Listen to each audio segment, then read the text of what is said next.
student, class 7th, chapter 25, our judicial system. Judicial का मतलब न्याय व्यवस्था, वो system. Need for judiciary, judiciary की ज़रूरत क्यों है, नीड काय के लिए ज़रूरत है अपन को जुडिशरी की. सिंगल यूनिफाइड जुडिशियल सिस्टम, एक मतलब संगठित जुडिशियल सिस्टम, न्याय व्यवस्था. The supreme court, the formation, कैसे सुप्रीम कोर्ट का फॉर्मेशन कैसे बनता है. क्वालिफिकेशन ऑफ जज, क्या क्वालिफिकेशन है जज की. अपॉइंटमेंट, कैसे अपॉइंटमेंट होते हैं, नियुक्ति कैसे होती है. एंड फंक्शन, क्या कार्य करते हैं. हाई कोर्ट, हाई कोर्ट किस प्रकार से ऑर्गेनाइज होता है, क्या क्वालिफिकेशन है जज की, अपॉइंटमेंट और क्या क्या फंक्शन है उसके. Lok Adalat and public interest litigation, PIL जिसे बोलते हैं. Ramu went to the field for a stroll. There he saw an attraction going on between Shyam father and Radha father. Ramu field पे गया तो वहाँ वो देखता है कि श्याम के फादर और राधा के फादर में दोनों में बहस चल रही है. The bone of contention was the fence dividing the two field. और लड़ाई का कारण था कि जो दो फेंस है उनके बीच में उनका विवाद था. The attraction soon turn into brawl. अब वो जो छोटे छोटा विवाद था वो बड़ा भयानक हो गया. Some elder person from the village tried to intervene but both of them were adamant. कुछ बड़े लोग वहाँ उनको छुड़ाने आए लेकिन उसके बावजूद वो लड़ाई कम नहीं हुई. Shyam father threaten Radha father. अब श्याम के फादर ने राधा के फादर को डराया that he would take the matter up to Supreme Court, कि मैं मैटर को सुप्रीम कोर्ट ले जाऊंगा. On reaching home Ramu asked his father what the supreme court is. अब जब घर पहुंचे तो रामू ने अपने फादर से पूछा कि सुप्रीम कोर्ट क्या होता है. Ramu father told him that our constitution has adopted a unified judicial system in which supreme court is the highest court under which there are high court. तो उन्होंने उनको समझाया कि हमारे संविधान में एक यूनिफाइड सिस्टम है, जुडिशरी सिस्टम, जिसके अंदर सुप्रीम कोर्ट जो है वो सबसे बड़ा कोर्ट है और उसके अंडर में जो दूसरे हाई कोर्ट आते हैं. Under the high court there are district and session court. और हाई कोर्ट के अंडर में डिस्ट्रिक्ट और सेशन कोर्ट आता है. Unified judicial system. The supreme court is the highest court in our country. सबसे बड़ा अदालत मानी जाती है सुप्रीम कोर्ट, सबसे highest. Therefore it is known as the supreme Court, इसलिए इसको सुप्रीम कोर्ट बोला गया है. It is situated in Delhi. कहाँ पे स्थित है ये, दिल्ली में स्थित है. There is one chief justice and 30 other जज इन द सुप्रीम कोर्ट. एक मुख्य न्यायाधीश होता है और जो 30 जो होते हैं वो दूसरे जज होते हैं सुप्रीम कोर्ट में. The president on the advice of prime minister appoint the chief justice. President prime minister के मुख्य प्रधानमंत्री के एडवाइस पर, सलाह पर ही चीफ जस्टिस को नियुक्त करता है, मुख्य न्यायाधीश को. द अदर जज are appointed by the president in consultation with the chief justice. और जो दूसरे जज अपॉइंट किए जाते हैं वो प्रेसिडेंट कंसल्ट करके, जो चीफ जस्टिस रहता है उससे कंसल्ट करके अपॉइंट करते हैं.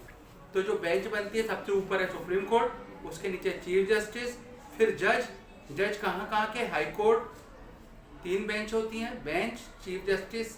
इस प्रकार से डिस्ट्रिक्ट को सबसे नीचे आता है डिस्ट्रिक्ट और सेशन कोर्ट. अब qualification for the post of justice. क्या क्वालिफिकेशन है, क्या उनकी योग्यता है किसी चीफ जस्टिस की, पोस्ट ऑफ जस्टिस की. As per the constitution the following qualification are required for the post of justice in Supreme Court. अगर अपन इसकी क्वालिफिकेशन देखें, हमारे संविधान में दिया गया है. पहला, he should be citizen of India, उसको भारत का नागरिक होना चाहिए. He should have work as a जज in the high court for 10 year. और किसी हाई कोर्ट में, किसी अदालत के अंदर उसको 10 साल का अनुभव होना चाहिए हाई कोर्ट का.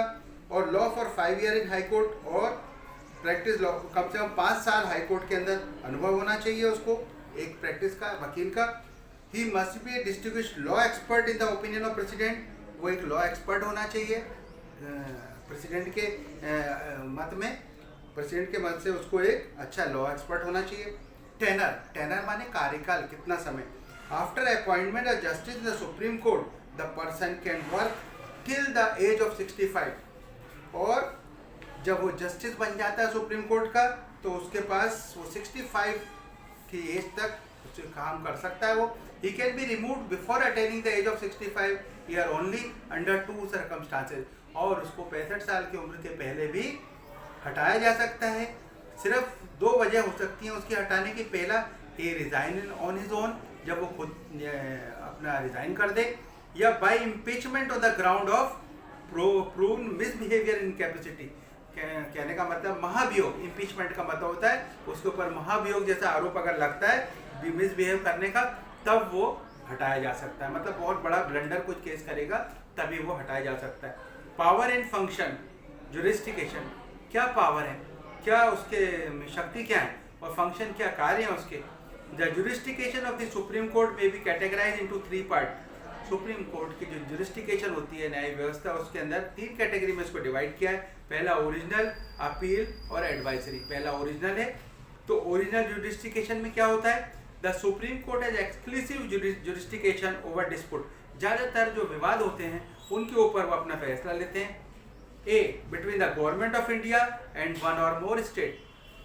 गवर्नमेंट सरकार किसकी, इंडिया की सरकार, और 1 या 2 स्टेट उनके बीच में कोई मुद्दे हैं और गवर्नमेंट सरकार के साथ कुछ उनका डिस्प्यूट है, उसको सुलझाना। पहला, those matter which are related to violation of fundamental right of person. ऐसे मैटर जो कि किसी के फंडामेंटल राइट, मूलभूत अधिकार का हनन करते हो, इन ऐसे मैटर के ऊपर ये ओरिजिनल जुरिस्डिक्शन दी जाती है। तो अब पहला वाला हो गया, कौन कौन सा, पहला गवर्नमेंट ऑफ इंडिया और 1 और 2 स्टेट, और दूसरा वायलेशन ऑफ फंडामेंटल राइट। ये 2 पे ओरिजिनल जुरिस्डिक्शन दी जाती है। सेकंड है appeal jurisdiction. This mean that one can appeal to Supreme Court. इसका मतलब है कोई व्यक्ति अपील कर सकता है सुप्रीम कोर्ट में against the decision of high court. High court के जो डिसीजन के खिलाफ, हाई कोर्ट में मतलब अगर उनका डिसीजन सही नहीं निकला, वो खिलाफ निकला, तो वो व्यक्ति जाके सुप्रीम कोर्ट में भी अपना न्याय वो अपील कर सकता है। With regard to constitutional, civil and criminal matter. Civil matter में या क्रिमिनल मैटर में, दोनों में, a matter can be taken to Supreme Court under the following circumstances. कोई भी मैटर को सुप्रीम कोर्ट में तब ले जा सकता है जब ये स्थितियां निर्मित होती हैं। कौन कौन सी स्थितियां, पहला, if the conflict is related to interpretation of the constitution. अगर जो कोई भी विवाद है वो इंटरप्रिटेशन है, कॉन्स्टिट्यूशन के खिलाफ जा रहा हो, कॉन्स्टिट्यूशन में जो हमारे लॉ बने हैं, जो कानून बना है, उस कानून के अगर खिलाफ जा रहा हो, तब if the high court consider the matter fit to be referred to Supreme Court. अगर हाई कोर्ट को लगता है कि इस मैटर को अपन सुप्रीम कोर्ट में दे सकते हैं क्योंकि हम इसको सॉल्व नहीं कर पा रहे हैं, तब तीसरा, इफ द हाई कोर्ट है sentence a person to death in criminal case by revising the decision of lower court. अगर हाई कोर्ट किसी व्यक्ति को पर्सन टू डेथ मीन्स उसको सजा देता है, पर्सन मौत की सजा क्रिमिनल केस में, तो वो लोअर कोर्ट जो है उस डिसीजन को फिर से अपने हैंडओवर लेता है। तो उसको फैसला लेने के पहले वो सोचता है उसको। Lower court means supreme court हो गया। If the supreme court itself consider any matter important from legal point of view. अगर सुप्रीम कोर्ट समझता है कि कोई लीगल मैटर्स जो बहुत इंपॉर्टेंट है, तो उसको देखने के लिए वो सुप्रीम कोर्ट डिसीजन देता है। तो सेकंड, अपील जुरिस्डिक्शन। थर्ड है protection of the constitution and fundamental right. Protection of constitution means संविधान की सुरक्षा, and the fundamental right mean fundamental मूलभूत अधिकार। If any law enacted by the government is against the spirit of constitution. कोई भी जो law या कानून बन रहा है वो अगर संविधान के खिलाफ बन रहा है, the supreme Court can declare it null and void. तो सुप्रीम कोर्ट उसको रोक लगा सकता है, उसको रद्द कर सकता है। This is known as judicial review. इसको अपन जुडिशियल रिव्यू भी बोलते हैं। The supreme Court also protect the fundamental right of person if they are violated. Supreme Court और क्या करता है, फंडामेंटल राइट जो हमारे मूलभूत अधिकार हैं उनकी सुरक्षा करता है अगर ये उसका हनन होता है तो। The supreme court is also a court of record. इसको कोर्ट ऑफ रिकॉर्ड भी बोलते हैं। All it decision are published. इनके जितने भी डिसीजन हैं वो पब्लिश्ड होते हैं। This decision are used as president in the form of law in future case. और आगे फ्यूचर केस में ये लॉ वगैरह, नियम, कायदे, कानून बनते हैं। तो ये होगा अपना सुप्रीम कोर्ट। अब high court, ordinary every state as high court. जितने भी स्टेट हैं उनके अंदर हाई कोर्ट होता है। हाउएवर इवन 2 और मोर स्टेट में 1 हाई कोर्ट। और ऐसा भी हो सकता है 1 या 2 राज्य का एक ही हाई कोर्ट हो। These high court work under the supreme court. ये हाई कोर्ट जो है सुप्रीम कोर्ट के अंडर में काम करता है। The high court of Madhya Pradesh is situated at Jabalpur. जो मध्य प्रदेश का जो हाई कोर्ट है वो जबलपुर में है। It has 2 benches at Gwalior Indore. इसकी 2 बेंचें हैं, एक ग्वालियर में और इंदौर में। There is a chief justice and other जज in the high court. Chief justice भी होता है इसके अंदर और दूसरे जज भी होते हैं हाई कोर्ट के अंदर भी। द नंबर ऑफ जज is decided by state assembly, और कितने जज होंगे ये डिसाइड करने का काम स्टेट असेंबली का है। The chief justice of the high court is appointed by the president in consultation with the chief justice of supreme court and governor of state. जो चीफ जस्टिस है हाई कोर्ट का, उसको appoint करने का काम president का है, मगर ये कंसल्ट करता है किससे? चीफ जस्टिस सुप्रीम कोर्ट से और गवर्नर ऑफ स्टेट, राज्य के राज्यपाल से, उनसे कंसल्ट करके अपॉइंट करता है chief justice of high court. The other जज of the high court are appointed in the consultation with the chief justice of the high court. जो दूसरे जज हैं वो भी चीफ जस्टिस के कंसल्टेशन से ही होते हैं। क्वालिफिकेशन फॉर द जज ऑफ हाई कोर्ट, क्या क्वालिफिकेशन है? तो पहला, the following qualification are essential for person to be जज of high court. He should be citizen of India, Bharat का नागरिक होना चाहिए। ही शुड वर्क एज जज in any court of the state for 10 year, किसी भी राज्य के अंदर 10 साल तक एक जज का कार्य का अनुभव होना चाहिए, 10 साल तक। टेनर, कार्यकाल, जज of the high court remain in office until they attain the age of 62, 62 साल की उम्र तक वो अपने ऑफिस में कार्य कर सकता है। Prior to this, he can resign from the post on his own, वो चाहे तो पहले भी रिजाइन कर सकता है। He can also be impeached on the ground of proven misbehavior and incapacity, अगर वो असक्षम है या मिसबिहेव है तो ऐसी पोजीशन में वो 62 के पहले अपना रेजिग्नेशन दे सकता है। The power and function of high court, क्या पावर है और क्या फंक्शन है, क्या क्या कार्य है? पहला इसमें भी वही है, जुडिशियल फंक्शन है पहला। मैटर ऑफ सीरियस नेचर, ऐसे मैटर जो कि बहुत सीरियस प्रकार के, जैसे related to will, divorce, company law, divorce means तलाक, कंपनी के नियम बनने हो, कंटेम्प्ट ऑफ कोर्ट, कोर्ट के खिलाफ कोई चीज़ जा रही हो, related to protection of fundamental right, fundamental right जो हमारे मूलभूत अधिकार है उनका हनन हो रहा हो, can be directly taken up by the high court, ये डायरेक्टली हाई कोर्ट में आ जाते हैं। The high court has the right to hear appeal in the civil and criminal case, high court के पास ये भी अधिकार है कि वो सिविल और क्रिमिनल केस दोनों को देखे। सिविल माने जो अपना, क्रिमिनल माने जो अपराधी किस्म का होगा, सिविल माने फौजदारी, जमीन वमीन से रिलेटेड जो मैटर है सिविल केसेस में जाते हैं। If the district court passes judgment of death sentence any matter, it has to be approve by high court. अगर डिस्ट्रिक्ट कोर्ट किसी को मौत की सजा दे दे तो ये अप्रूव होता है हाई कोर्ट से। Other function like the supreme court, the high court can also function as court of record. Supreme court की तरह हाई कोर्ट के पास भी फंक्शन है कोर्ट ऑफ रिकॉर्ड का। It control and supervise the function of lower court under it, ये control करता है, सुपरवाइज करता है जो लोअर कोर्ट जो इसके अंडर में है।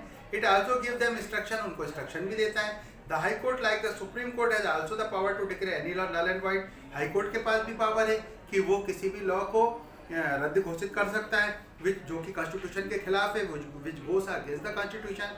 The high court also protect the fundamental right, ये भी फंडामेंटल राइट किसी भी नागरिक के प्रोटेक्ट करने का काम करता है। इसके बाद है लोक अदालत। A new arrangement has been introduced for providing speedy, affordable justice to the poor and downtrodden.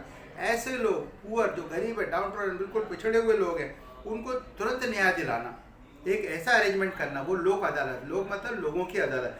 The Lok Adalat decide the case in amicably way with mutual consent. Mutual मतलब लोक अदालत के अंदर वो आपस में बैठ के एक दूसरे से विचार विमर्श करके फैसला लेते हैं।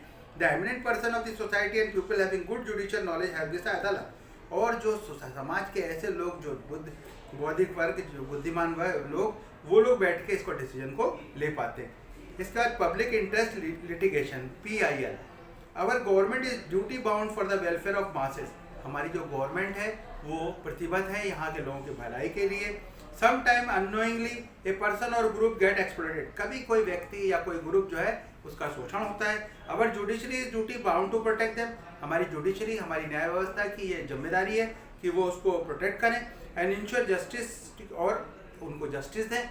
The supreme court has also open a new chapter on the public interest litigation. अब सुप्रीम कोर्ट ने एक नई चीज चालू करी है, public interest litigation. Under this system the complaint by person or an NGO are registered on receipt of post card. इस system के तहत जो कंप्लेंट होगी किसी व्यक्ति की, उसको रजिस्टर्ड कर दिया जाएगा, रिसिप्ट ली जाएगी पोस्ट कार्ड के ऊपर, और एन एप्लीकेशन, और एप्लीकेशन भी लिख के वो डाल सकता है।